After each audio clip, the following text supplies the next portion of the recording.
अगर सत्य है तो फिर तो भाई बहुत बड़ी बात हो गई है इस देश में बीजेपी को और नायाब सिंह सैनी पर तो बहुत बड़ा केस चलना चाहिए, वो गुनहगार है। और अगर ये झूठ है ठीक है तो लच्छेदार बातें करने में इस देश के 2 राज्यों में झूठ मत बोलिए। पिक्चर चालू करो बे। चलो भाई देखो अब मैं क्या करता हूँ। आइए चर्चा की शुरुआत करते हैं। अजय आलोक जी, पहला प्रश्न आप ही से है। देश विरोधी आप इसे करार दीजिए, आप इसे हिमाकत करार दीजिए, लेकिन अरविंद केजरीवाल और उनकी पूरी पार्टी इस बात पर टिकी हुई है कि जहर मिलाया जा रहा है पानी में, जो यमुना का पानी आ रहा है। क्या काट है आपके पास इस आरोप का? आप कह सकते हैं कि इतना नहीं था, पहले भी इतना अमोनिया का लेवल हो चुका है, ये हुआ है वो हुआ है, लेकिन वो और उनकी पार्टी तो लगी हुई है। अच्छा देखिए अंजना जी, मैं कितनी बार कह चुका हूं कि थेथर के पेड़ पे कितना भी लाठी मारो असर नहीं पड़ता है, और ये कपटीवाल साहब उसी कैटेगरी में आते हैं। फेंको फेंको अपनी पूरी शक्ति के साथ फेंको। किसी भी कॉमन सेंस से किसी भी कॉमन आदमी को जो ना पढ़ा लिखा हो, कम पढ़ा लिखा हो, ये लोग तो बहुत पढ़े लिखे की पार्टी है ना। दिल्ली में जब पानी घुसता है उस वक्त पीपीएम क्या है, बीओडी क्या है, ये साफ हो चुका है। इन्फो इंडिया ने पूरा डेटा निकाल के बता दिया। और दिल्ली से पानी छोड़ती है यमुना, तब बीओडी और पीपीएम क्या होता है। तो ये पोल्यूशन कहां से आ गया? दरअसल बात है कि दिल्ली के सबसे बड़ी अमोनिया ये खुद कपटीवाल है। अरे कहना क्या चाहते हो? जितना पोल्यूशन इनके अंदर में है वही पोल्यूशन ये पानी में डाल दे रहे हैं।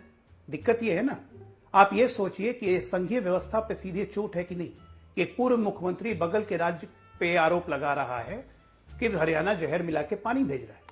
ये कितनी घटिया सोच है। मतलब इस सोच पे आगे अगर इसी सोच पे सब प्रदेश करने लगे तब तो हो गया बंटाधार इस देश का। हमको सिखा रिया है। खुद कबूल कर चुके भाई कि हम यमुना साफ नहीं करवा पाए, तो करना बस में पैनिक बटन लगवाना था। 500 करोड़ का घोटाला कर दिया, पैनिक वहां हो गया। ठीक है, अभी बदत है भाई, अभी बदत है। सभी को नमस्ते। अंजना जी, सबसे पहले एक फैक्ट ठीक कर देती हूँ कि दुनिया की सबसे प्रदूषित नदी गंगा माता का कहा जाता है, और ये एस्टैब्लिश्ड फैक्ट है। दूसरी बात, इन्होंने इतने सारे तथ्य दे दिए, झूठे आंकड़े दे दिए, हमें नेम कॉलिंग कर दी, हमें गालियां निकाल दी। ये बात ये जरा ये बता दे कि जब अरविंद केजरीवाल जी ने मुद्दा उठाया कि जो हरियाणा से पानी छोड़ा जा रहा है दिल्ली के लिए, वो 6.5 पीपीएम से 7.2 पीपीएम तक है, जो 700 टाइम ज्यादा है, जो खतरनाक है। जब वो क्लोरीन में मिक्स हो जाता है तो किडनी और लिवर एकदम डैमेज हो जाता है। अरे बाप रे, वो पानी पहली बार छोड़ा गया, पहले कभी नहीं हुआ ये आंकड़ा, पहली बार छोड़ा गया इतना ज्यादा पानी। पिछले 15 दिनों से चल रहा था, पहले 2 हो रहा था, 3 हो रहा था, 4 होता, 7 तक पहुंच गया। ये बता दे अरविंद केजरीवाल जी के बार बार आवाज उठाने से एक दिन में 3 पीपीएम कैसे पहुंच गया? अरे देवा, ये गड़बड़ है बाबा। ये पानी अपने आप जो बात कर रही है पोल्यूशन की, मैं उससे सहमत हूं, वो हम काम कर रहे हैं, उसमें हमने स्वीकार भी किया। बट ये पोल्यूशन अलग है और अमोनिया लेवल अलग है। अमोनिया का इन्होंने जो, ये अपने आप से नहीं पैदा होता, अपने आप से कोई प्रोसेस नहीं है कि पानी में अमोनिया बढ़ जाए। ये आप मुझे फैक्ट चेक कर लीजिए। क्या हुआ ऐसा कि पिछले 15 दिन में अमोनिया लेवल परसों 7.2 पहुंच गया और बार बार आवाज उठाने से कल 3.0 पीपीएम हो गया। कुछ तो गड़बड़ है, जरूर कोई ना कोई गड़बड़। इसलिए आपने वो नौटंकी देखी, नौटंकी करते हैं नायाब सिंह सैनी, जिन्होंने पानी का एक घूंट लेने का नाटक किया और तुरंत उसको बाहर थूक दिया। वो कराली बेइज्जती। वीडियो हम सबने देखा, आज प्रेस वार्ता में भी चलाया था। ये एक नंबर की कपटी सरकार है, इनको लोगों की जान की परवाह बिल्कुल नहीं है। योगी जी यहाँ के बड़े बड़े भाषण दे रहे हैं। कल क्या हुआ उत्तर प्रदेश में, महाकुंभ में इतने लोगों को बुला के आपने क्या व्यवस्था की आम आदमी के लिए? बात तो सही है। सारी व्यवस्था आपकी क्रिस मार्टिन के लिए थी, कृष्णा माटो को आपने मरने के लिए छोड़ दिया। इनको आम आदमी की जिंदगी से कोई लेना देना नहीं है, और ये जानबूझ के ऐसी हरकतें कर रहे थे क्योंकि ये चाहते थे कि दिल्ली के लोग बीमार हो और ब्लेम स्क्वायरली अरविंद केजरीवाल पे आए। ये बौखलाई हुई पार्टी, बिना सीएम चेहरे की पार्टी, बिना एजेंडे की पार्टी, इनके पास कोई मुद्दा नहीं है दिल्ली के लिए। ये वही करेंगे जो बाकी 20 स्टेट्स में होता है। अरे बाप रे, ये तो धोती खोल रहा है।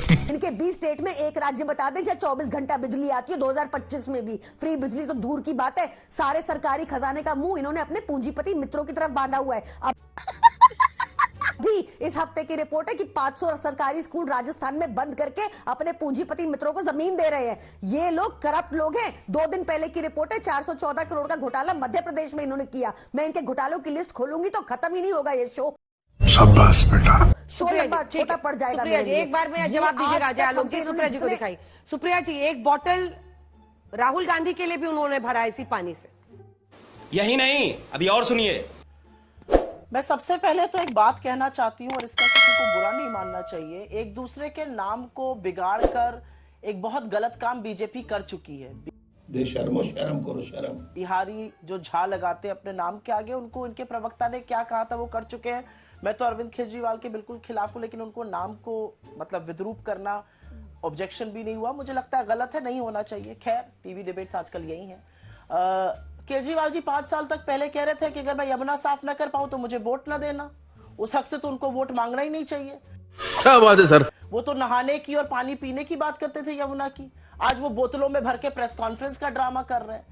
मेरा अपना मानना है कि चाहे वो दिल्ली में अरविंद केजरीवाल के ड्रामे हो या बीजेपी के ड्रामे हो, ये ड्रामे बंद नहीं हो रहे। यहां पर कुंभ का जिक्र हुआ, कुंभ में कल जो आपदा आई, कुंभ में जो भगदड़ मची, ऑफिशियल अनाउंसमेंट का वेट किया गया 30 लोगों की मृत्यु का। लगता है तुम गू खा के ही मानोगे। अब कुछ आंकड़े बता रहे हैं कि उससे ज्यादा है। आप ही के नेटवर्क पे, आप ही के 5 बजे के शो में मैंने ब्रेकिंग न्यूज में देखा कि असल में एक दूसरी भगदड़ भी हुई थी झूसी के पास, उसका अभी तक मीडिया में कोई जिक्र नहीं हुआ था। अब फाइनली 24 घंटे बाद उसका जिक्र शुरू हो रहा है। तो बड़ी बड़ी बातें करना, हवाई दावे करना, बड़ी बड़ी बातें करना, ये हम बीजेपी में भी देख रहे हैं, ये हम केजरीवाल जी की भी देख रहे हैं।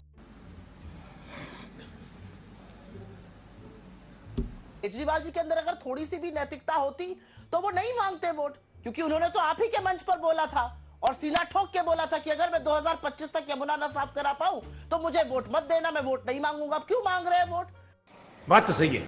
आप तो कहते थे मुझे मां यमुना ने बुलाया है, आप सबको ब्लेम करिएगा, हर व्यक्ति का दोषारोपण करिएगा। अब आप पानी बोतल में भर के ड्रामा कर रहे हैं। बिस्लरी की बोतल पहले खाली करी गई, उसमें लोगों का नाम लिखाया गया। आप इधर उधर की बातें छोड़ दीजिए, आप पानी नहीं पी सकते यमुना का, यह असलियत है। और एक बहुत ही गंभीर आरोप लगाया। क्या? और अगर उस आरोप में सच्चाई है तो नायाब सिंह सैनी फिर बहुत बड़े दोषी हैं और उनके खिलाफ बहुत बड़ी कार्रवाई होनी चाहिए। और अगर वो गलत है तो संघीय ढांचे में 2 राज्यों को लड़ाने का काम सिर्फ क्योंकि चुनाव है, ये गलत है। ये कह देना कि एक राज्य दूसरे को जहर मिलाकर भेज रहा है, ये बहुत बड़ी बात है। अरे बाप रे। अगर सत्य है तो फिर तो भाई बहुत बड़ी बात हो गई है इस देश में बीजेपी को और नायाब सिंह सैनी पर तो बहुत बड़ा केस चलना चाहिए, वो गुनहगार है। और अगर ये झूठ है ठीक है, तो लच्छेदार बातें करने में इस देश के 2 राज्यों में झूठ मत बोलिए। मजा आया। खत्म। Bye bye, tata, good bye, गया।